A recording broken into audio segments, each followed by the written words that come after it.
ay nautod ka, nalipay mo sa gubuhan diri nga kalihukan karon sa provincial government. Nalipay ba tanan? Kamurang yung barangay na ipacheck up pa, gitagaan pa bugas. Ang mga piso kaya tagaan kwarta, natulit. Isang kamot sa piso. Huwag mo Anton. Anyway, nalipay ko karong butaga yubanan ko sa tuwang local officials led by Vice Mayor Eric Agbon o mga konsihales sa Matanao. Ang palakpakan na ito. Salamat of course, ito kapitan o mga barangay officials, palakpakan na ito. Right? Lipay ko no, sunod ako, lipay ko, nakani ko. Wala pa ko selebrasyon, okay? Dahil nahurot akong kwarta sa bunyag sa mga anak, nahurot yun.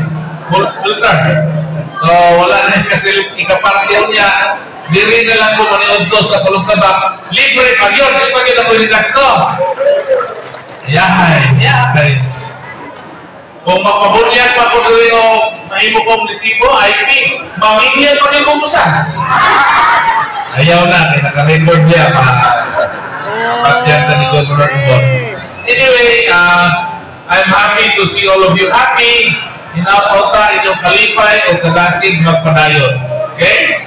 Nala ko yung mga pahimangno, magbantay mo sa haling-haling ka na maghaling sa inyong mga balay, uga tayo ang kabukiran. Dili makaya sa itong mga fireman o mga fire trucks, lisod kayo kung doon may kamong isulog na rin. Ikadua, i-encourage na po ang local governments, tabangan mo sa provincial government o sa national government pinaagi sa DNR, mananong ka o kahoy sa Kulong Sabak hatod sa Datalpita, no?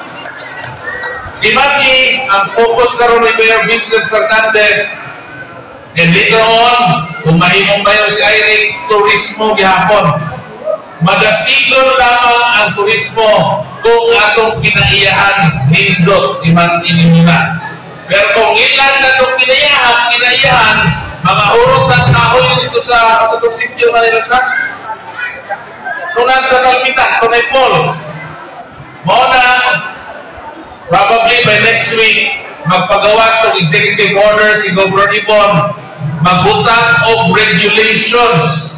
Yung lamang dito sa Talpitan, lakip na Santa Cruz, Tibolo, Kapatagan, o sitio Balutangay sa Managa, i-regulate ang tanan. Okay? O labaw sa tanan, ginadiling na ang pagputol o kahoy. Tanan pagputol sa kahoy, wala na illegal, himuon na natong illegal. Okay?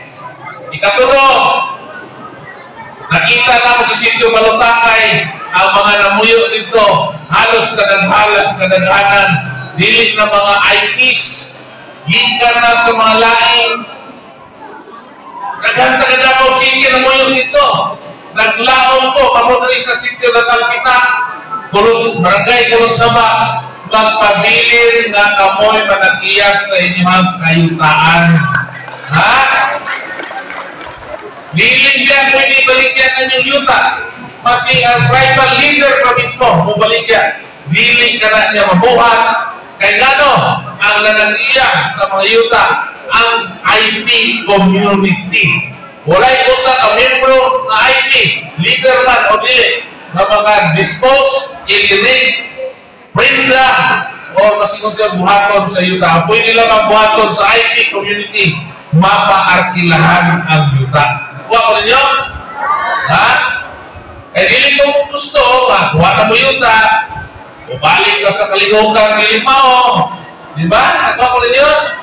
Mas mahigit na nga kamo ang managiya. Pwede ninyo ipaarkila, dito ron, sa gusto magtukon ng resource, depende kung ang resort owner makasubay sa mga requirements, sa mga requisitos na manubuhaton. Okay? So, on my 14th birthday, I wish everyone good health and more happiness in life. Okay? Salamat. Dalay ko ang Diyos. Happy birthday to you. Happy birthday to you.